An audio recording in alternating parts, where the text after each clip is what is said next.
Moi, je suis Damien Vasmer, donc je suis chargé des relations entreprises ou ce qu'on appelle aussi conseiller en formation au sein de l'école Pigier Lyon, qui est une école de commerce spécialisée sur l'alternance.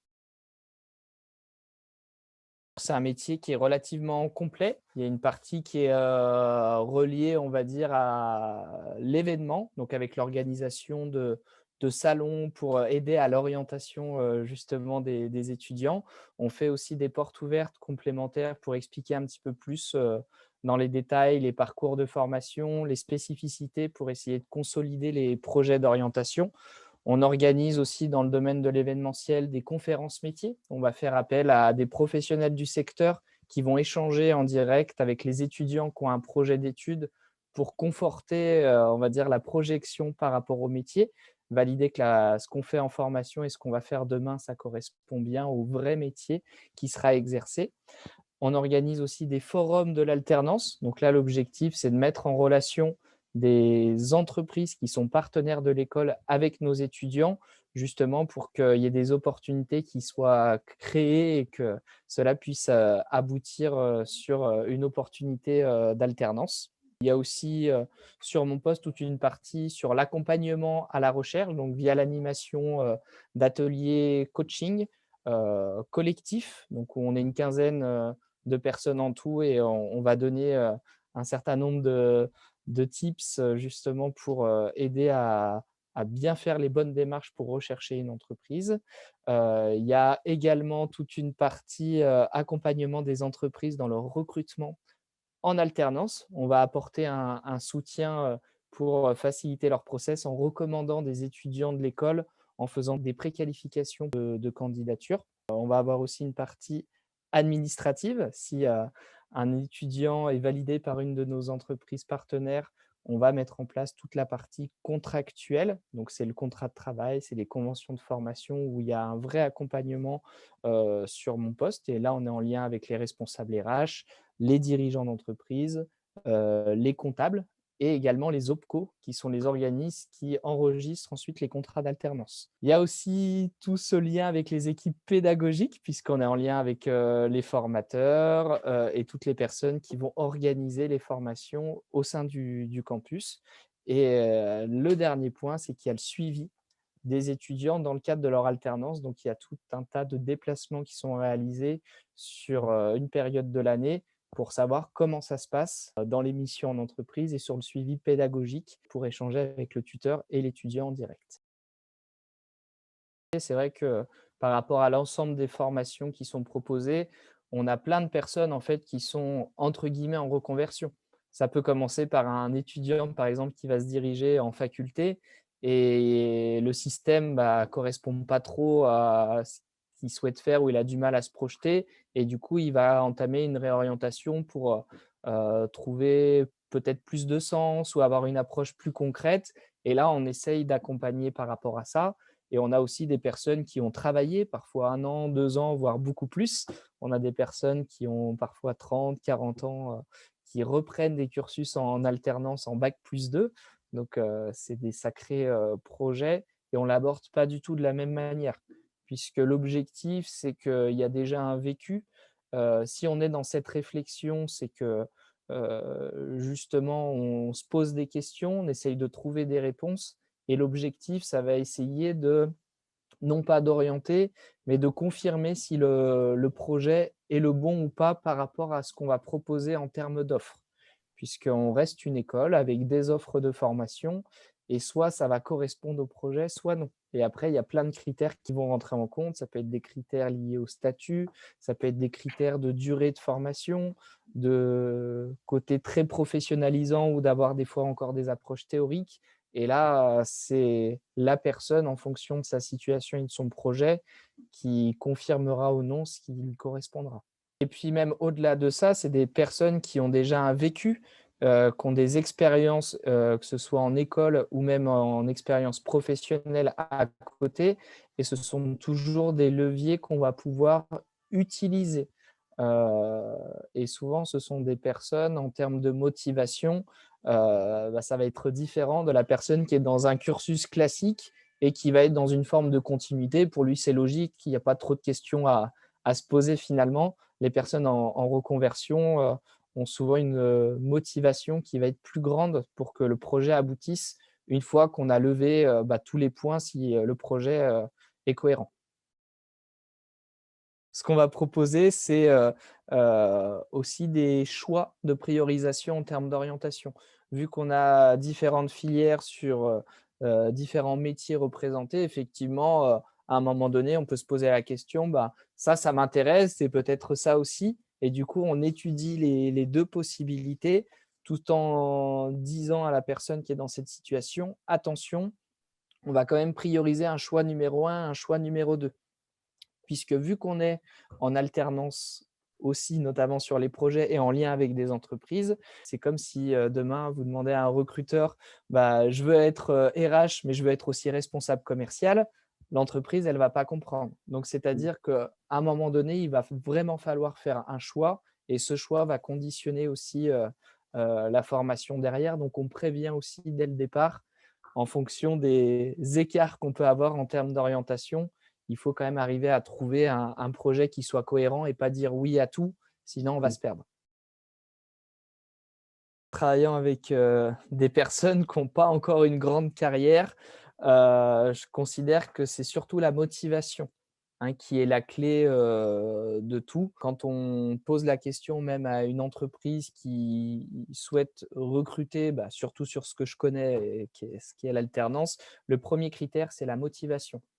Si on montre pas à un moment donné que, on a envie, qu'on s'intéresse au métier ou qu'on a, une démarche, justement pour en savoir, davantage ou, arriver à montrer cette motivation, justement ça peut bloquer même si on a des expériences ou autres. Avoir des compétences, ça peut s'apprendre grâce à de l'apprentissage, mais pour avoir des compétences, il faut aussi être motivé pour, en acquérir. Du coup, c'est vraiment étroitement, lié et bien sûr, si on a les compétences déjà en lien avec ce qu'on veut faire, il faut s'appuyer dessus et ce sera toujours un plus. Ça fait partie même du processus, nous, d'admission sur le campus.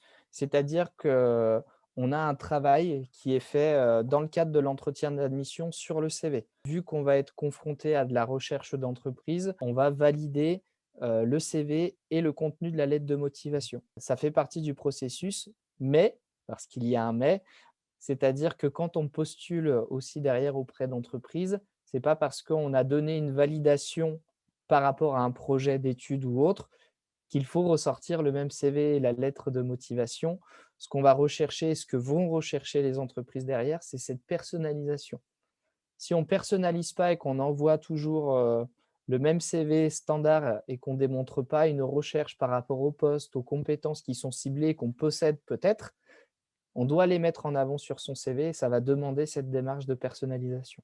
Un point pour faire la différence et montrer des compétences dans le domaine, ça va être le côté design, le côté créatif et on peut le retranscrire, sur, l'identité visuelle qu'on va donner à son CV et à sa lettre de motivation.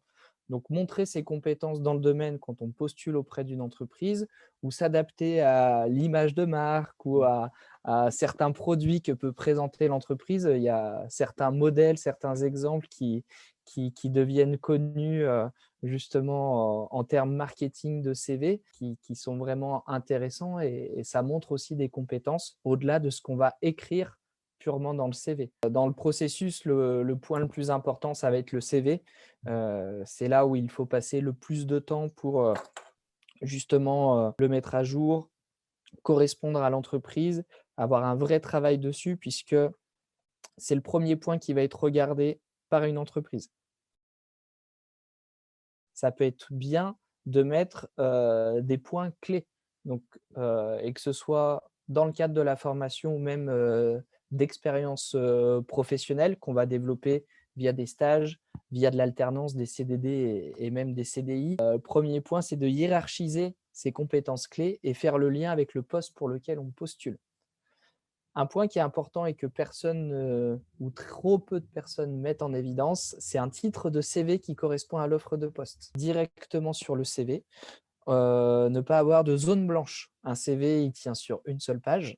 Donc, si on a des gros trous dans son CV, même si effectivement on commence et qu'on n'a pas beaucoup d'expérience, il faut arriver à trouver la bonne police, le bon format justement de l'ensemble de ces caractères pour avoir un CV uniforme et que tous les espaces, on va dire, soient bien complétés.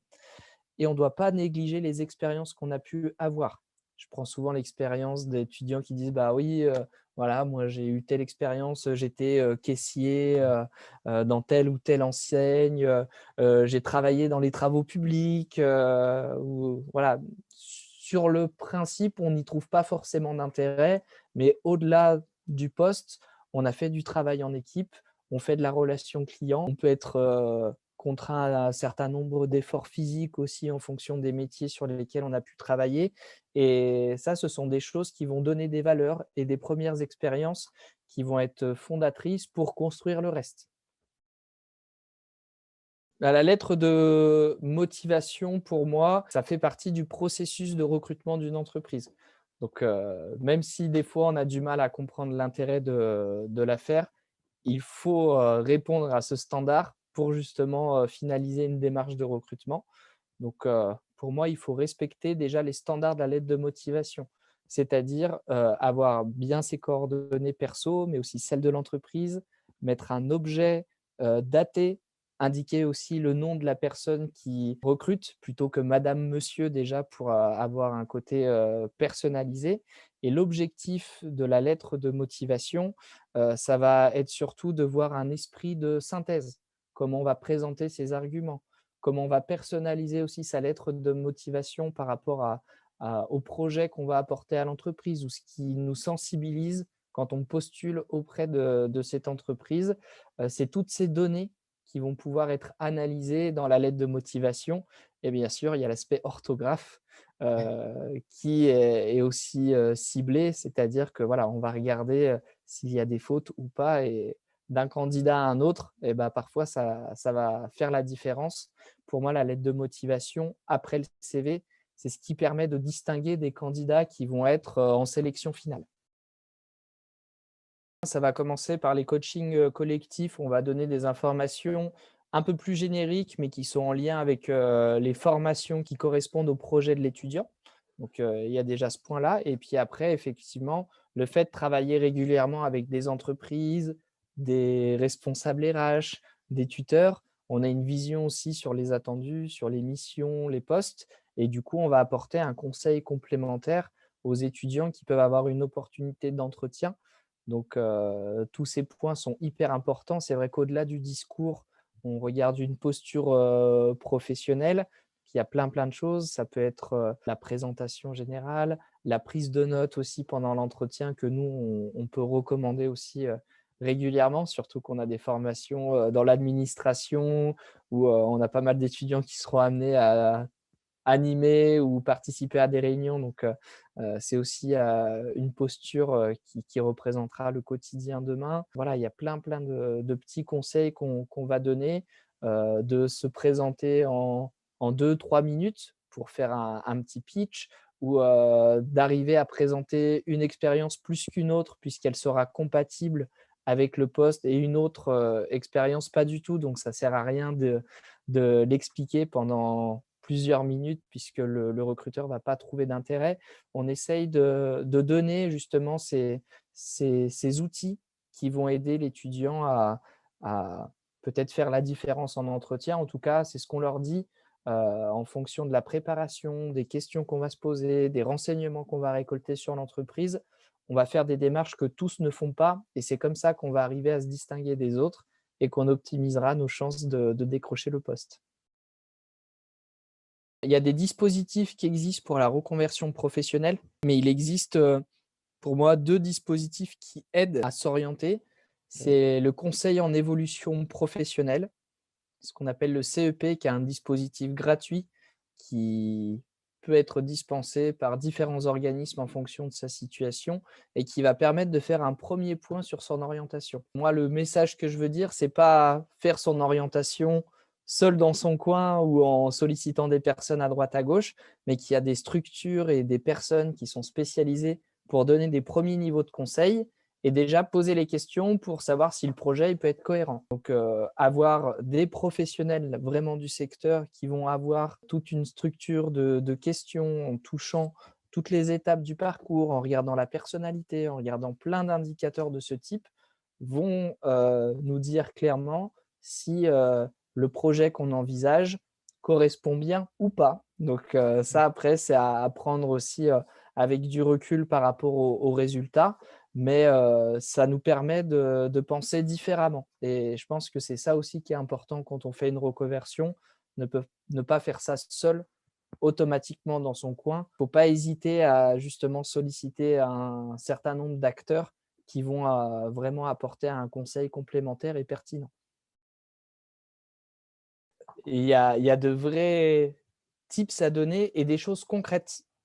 C'est-à-dire là, bon, on a parlé d'améliorer des choses, mais très clairement, qu'est-ce qu'on peut améliorer? Donc moi, je me suis noté, plusieurs choses. Quand on a postulé ou même quand on n'a pas eu d'entretien, les premières choses à faire, c'est à réussir à avoir un contact de la personne qui recrute. Donc on peut essayer d'appeler, il faut relancer en passant par le standard ou autre. On a des réseaux sociaux professionnels comme LinkedIn qui permettent aussi d'avoir des contacts. Donc ne pas hésiter à, quand on recherche une entreprise, regarder sur LinkedIn si on a des dirigeants, des personnes des ressources humaines qu'on peut essayer de solliciter. Même essayer de contacter des personnes d'entreprise qui sont sur les postes pour lesquels on aimerait travailler. Par exemple, toi, tu es dans la communication, donc je ne sais pas, community manager, interviewer des community managers d'entreprise pour faire des interviews métiers. Et à partir de là, on va se renseigner sur le projet, on va montrer son intérêt à potentiellement intégrer l'entreprise et à se créer en fait un réseau. Quand on envoie un CV, derrière, on ne va pas attendre forcément 3 semaines, un mois avant de relancer. Il faut la semaine suivante essayer d'appeler, prendre les choses en main et pas dépendre que des retours automatiques qui sont faits par les entreprises, puisque comme tu l'as dit, l'alternance et souvent dans les métiers en général, eh ben, il y a beaucoup de postulants. Du coup, si on se laisse porter, on a peu de chances d'être recontacté si on n'a pas le bon parcours. Donc, si on n'est pas dans ce cas de figure, il faut vraiment mettre en place des systèmes de relance. Prendre le temps de remercier aussi ses interlocuteurs quand on a un entretien. Par exemple, avoir des formules de politesse pour faire des petits rappels, faire une petite synthèse en disant que l'entretien s'est bien passé, qu'il y a un intérêt pour travailler avec l'équipe.